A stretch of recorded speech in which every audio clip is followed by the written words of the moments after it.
Hello and welcome to Blockchain Gaming World, the YouTube channel all about blockchain games. Please do subscribe. So the news we have today is coming from Splinterlands. Splinterlands is the most popular blockchain game at the moment. That's 6,000 daily active unique wallets. One of those is mine. So I'm pretty excited personally with this news that Splinterlands has announced it is going to be creating a land, and there's also a pre-sale that you can actually come and buy this land for the first time. So a bit of context first. We've seen this really over the last year that pretty much any blockchain game with any sort of design chops is moving towards a permanent land kind of system. That's because on one level we've seen with projects like the Sandbox and Axie Infinity that having land is allows you to create a lot of value. So obviously we've seen that in the past with things like Decentraland and Crypto Voxel, these kind of blockchain meta lands. The people come in and buy these land plots, and they can change price for a lot of value depending on where they are and what happens in that ecosystem, in that metaverse. So games, in a sense, have are better at doing land than metaverses, I think, because there's stuff happening in games already. So with stuff like Axie, we already have the Axies and the NFT Axies people are battling with, and you can imagine you've got Axies, you have them in the land. There's stuff happening in the land. We've all played games with land. That's pretty much any free roaming game. And then also with the land, you can have things like permanent settlements. We can have things we've already started to see, things like DeFi elements where the land can produce value, can produce kind of things like DAI and other tokens, can produce in-game items, can produce NFTs that you can kind of use or sell on. So land is generally a big thing. That's not a great surprise. It is quite interesting for Splinterlands because Splinterlands is a card game. So currently at least like a simpler version of something like Hearthstone, where what you own, the NFTs you own are a deck of cards. And then you choose, you go into a match against someone else, there's a certain rule set, and you choose your cards based on that rule set.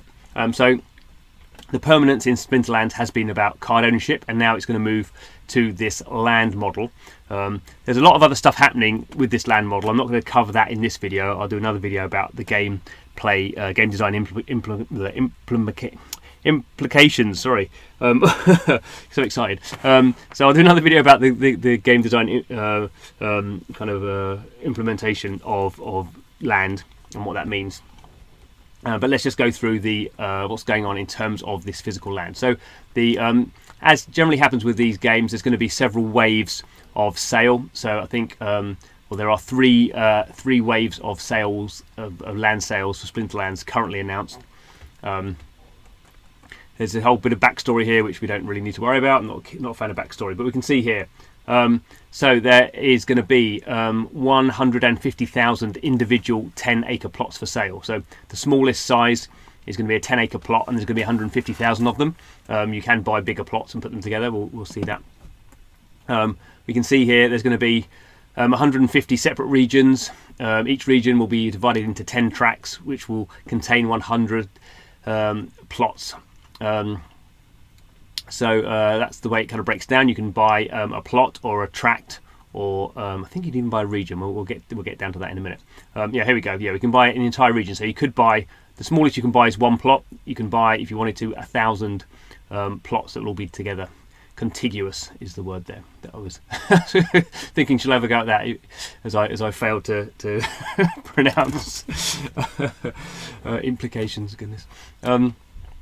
So there we go. So as generally happens with land, there is a governance issue here. So each 1,000 plot region will be similar to a state within a larger country, and so there will be infrastructure and services supplied to all these plots and buildings, and they can charge fees. So there's governance is a big thing when it comes to tokens in DeFi. At dApps at the moment, we're now seeing land in Splinterlands as a governance mechanic. So governance just means you can vote on things. So if you own a tract, which would be 100 plots, then that would be 10% of the vote in that region. Do the maths right. There we go. One plot of land within each region contains a castle, and one plot of land within each track contains a keep. So castle and keep are special buildings. So we don't really know. It says not really saying what they're going to do, but obviously we can imagine what a castle and a keep might do. So those bits of land, those buildings, I think are going to drop randomly. But obviously, if you buy an entire tract or an entire region, you know one of your bits of land is going to have one of these powerful buildings. So that's a way of encouraging people. Well, it says here, yeah. So pre-sale starting on the 7th of November, which is a Saturday. And they're going to sell, it says 20% of the land. I don't think that's right. That's 20% of the pre-sale land. So there's 150,000 plots of land. 30,000 of those are being kept for other purposes, not being sold. On the 7th, on the 28th of November, and the 19th of December. We'll have 30,000 tracts sold, so that's 90,000 tracts in total. Post pre-sale, we'll have 60,000 tracts. That takes us, let's take us to 150. Is that right? Yeah, it's 150. Yeah, okay. So,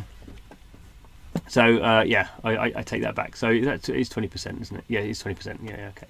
So 20% of the total land is going to be sold, and you can see here the discount is 50%. So the nominal price, the nominal kind of price of one of these plots is $20.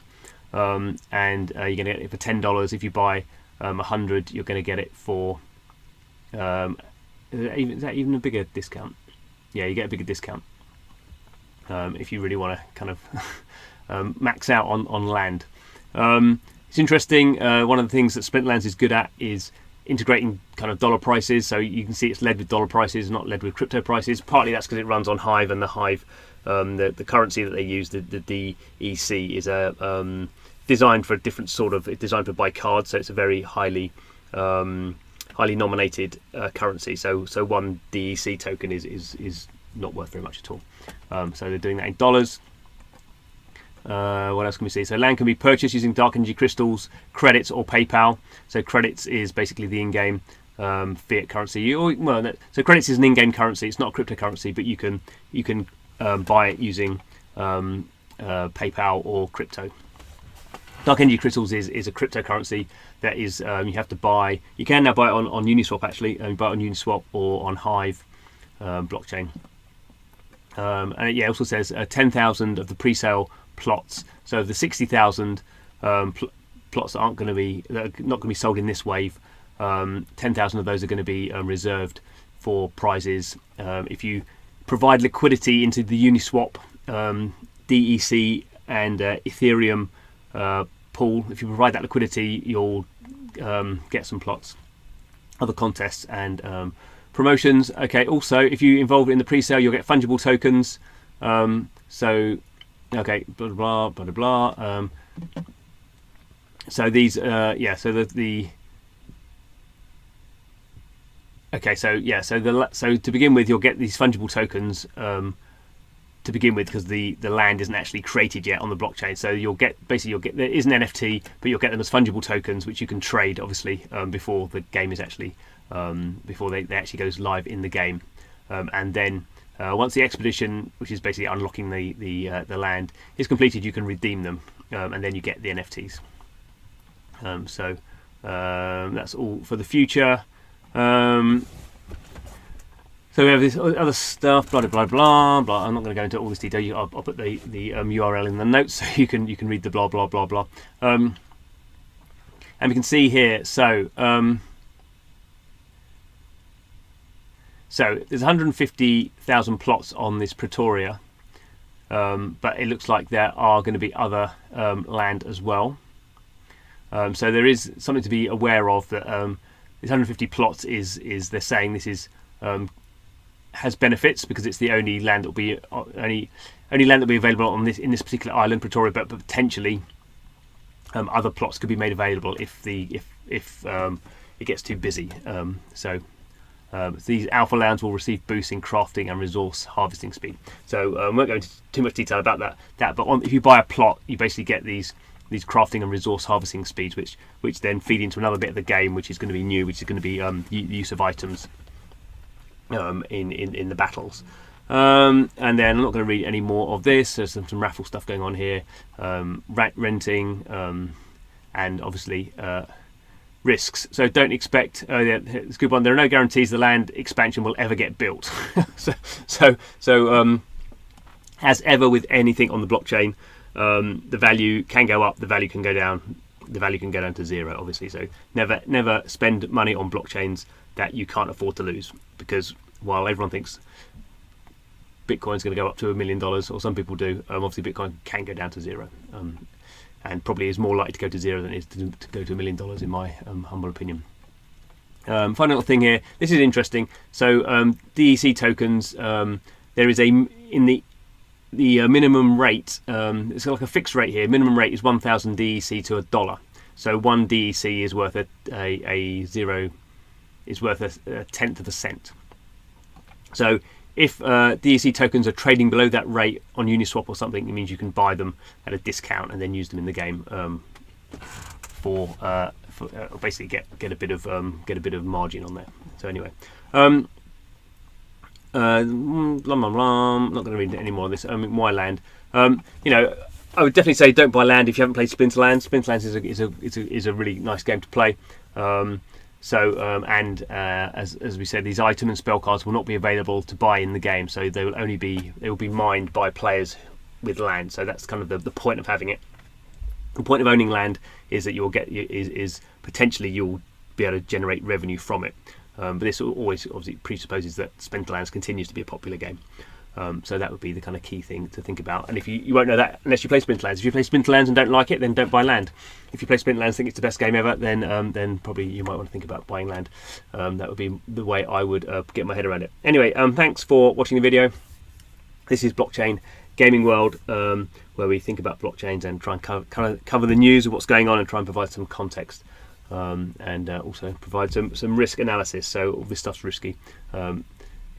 Enjoy it because it's a game, rather than thinking you're going to make money off it. That's the best way to think about it, in my opinion. But thanks for watching this video. Please do subscribe to the channel, and come back next time and see what's going on in the world of blockchain games.